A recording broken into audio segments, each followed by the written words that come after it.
ಹೆಗಡೆ ಅವರಿಗೆ ಭಾಳ ನೇರವಾಗಿ ಭಾಳ ಅವನ ಭಾಷೆದೊಳಗೇ ಹೇಳಕ್ಕೆ ನನಗೂ ಬರುತ್ತೆ.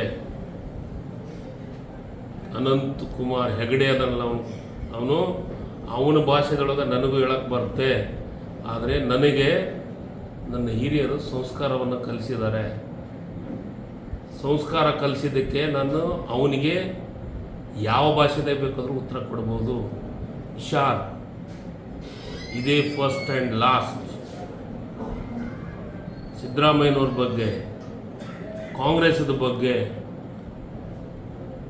ಏನಾದರೂ ಒಂದು ಹೆಜ್ಜೆನ ಏಕವಚನ ಸಿದ್ದರಾಮಯ್ಯನವ್ರಿಗೆ ಮಾತಾಡಿದ್ರೆ ಮಗನೇ ನಾನು ಅಲ್ಲಿಗೆ ಬಂದು ನಿನಗೆ ಉತ್ತರ ಕೊಡ್ತೀನಿ. ಇದು ಲಾಸ್ಟ್ ವಾರ್ನಿಂಗ್. ನನಗೆ ಸಂಸ್ಕಾರ ಕಲಿಸಿದ್ದಾರೆ, ಆದರೂ ಈ ಮಾತು ಹೇಳ್ಬಾರ್ದಾಗಿತ್ತು. ಈ ಮಾತು ಹೇಳಕ್ಕೆ ನನ್ನ ಮನಸ್ಸಿಲ್ಲ. ಅವನ ಭಾಷೆದೊಳಗೆ ಉತ್ತರ ಹೇಳಬೇಕು ಅಂತ ಹೊರಟಿದ್ದೀನಿ. First and last warning. ಇದೇ ಉತ್ತರ ಇನ್ನೇ ಹೇಳಿದರೆ ನಾನು ಇದಕ್ಕಿಂತ ಕೆಟ್ಟ ಭಾಷೆ ಒಳಗೆ ಅವನಿಗೆ ಉತ್ತರ ಕೊಡ್ತೀನಿ. ಇದಕ್ಕಿಂತ ಕೆಟ್ಟ ಭಾಷೆ. ಸಿದ್ದರಾಮಯ್ಯರಿಗಾದಂಥ ಅನುಭವ ಅವನಿಗೆ ವಯಸ್ಸಿಗಾಗಿಲ್ಲ. ಈ ದೇಶದೊಳಗೆ 2 ಸತಿ ರಾಜ್ಯದ ಮುಖ್ಯಮಂತ್ರಿಗಳಾಗಿದ್ದಾರೆ. ಹಸಿದ ಹೊಟ್ಟಿಗೆ ಊಟ ಕೊಟ್ಟಿದ್ದಾರೆ. ದೀನ ದಲಿತರಿಗೆ ಈ ರಾಜ್ಯದೊಳಗೆ ಯೋಜನೆಯನ್ನು ಕೊಟ್ಟಿದ್ದಾರೆ. ತುಳಿತಕ್ಕೆ ಒಳಗಾದಂಥ ಸಮಾಜವನ್ನು ಮೇಲೆ ಎತ್ತುವಂಥ ಪ್ರಯತ್ನವನ್ನು ಮಾಡಿದ್ದಾರೆ. ಅವ್ರ ಬಗ್ಗೆ ಮಾತಾಡೋಕ್ಕೆ ಅವರ ಕಾಲಿನ ಧೂಳಕ್ಕೂ ಸಮ ಅಲ್ಲ ಅನಂತ್ ಹೆಗಡೆ. ಭಾಳ ಸ್ಪಷ್ಟವಾಗಿ ಹೇಳ್ತೀನಿ, ಸಿದ್ದರಾಮಯ್ಯ ಸಾಹೇಬರ ಕಾಲಿನ ಧೂಳಕ್ಕೂ ಸಮ ಅಲ್ಲ.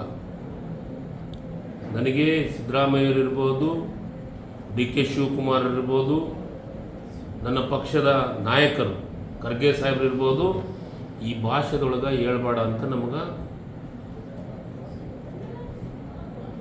ತಿಳುವಳಿಕೆಯನ್ನು, ಜ್ಞಾನವನ್ನು, ಸಂಸ್ಕಾರವನ್ನು, ಸಂಸ್ಕೃತಿಯನ್ನು ನಮಗೆ ಕೊಟ್ಟಿದ್ದಾರೆ. ಆದರೆ ನನಗೆ ಇವತ್ತು ಬೆಳಗ್ಗೆ ನಾನು ಮಾಧ್ಯಮದೊಳಗೆ ನೋಡಿದೆ, ಅವನು ಸಿದ್ದರಾಮಯ್ಯನವರಿಗೆ ಏಕವಚನ ಜೊತೆಗೆ ಮಗನೇ ಅನ್ನೋ ಮಾತನ್ನು ಹೇಳಿದ. ನಾವು ಕಾಂಗ್ರೆಸ್ಸಿನ ಕಟ್ಟಾಳಗಳು, ಕಾಂಗ್ರೆಸ್ಸಿನ ಬಗ್ಗೆ, ಈ ರಾಜ್ಯದೊಳಗೆ ಸಿದ್ದರಾಮಯ್ಯನವ್ರ ಬಗ್ಗೆ, ಕಾಂಗ್ರೆಸ್ನ ಬಗ್ಗೆ ಅಭಿಮಾನವನ್ನು ಇಟ್ಕೊಂಡು ಕೆಲಸವನ್ನು ಮಾಡೋಂಥವ್ರು ಇದ್ದೀವಿ ಈ ರಾಜ್ಯದೊಳಗೆ, ಈ ದೇಶದೊಳಗೆ. ಇಂಥ ನಾಯಿಗಳಿಗೆ ಯಾವ ಬೇಕಾದ್ರೂ ಬುದ್ಧಿ ಕಲಿಸ್ತೀನಿ. ಇದೇ ನನ್ನ ಭಾಷೆ ಹೇಳ್ಬಾರ್ದು, ಆದರೂ ನಾನು ಹೇಳಕೊಟ್ಟಿದ್ದೀನಿ. ಅನಿವಾರ್ಯ ಅವನ ಭಾಷೆಗೆ ತಕ್ಕಂಗೆ ಉತ್ತರ ಕೊಡಬೇಕು ಅನ್ನೋದು ಏಕೈಕ ದೃಷ್ಟಿ.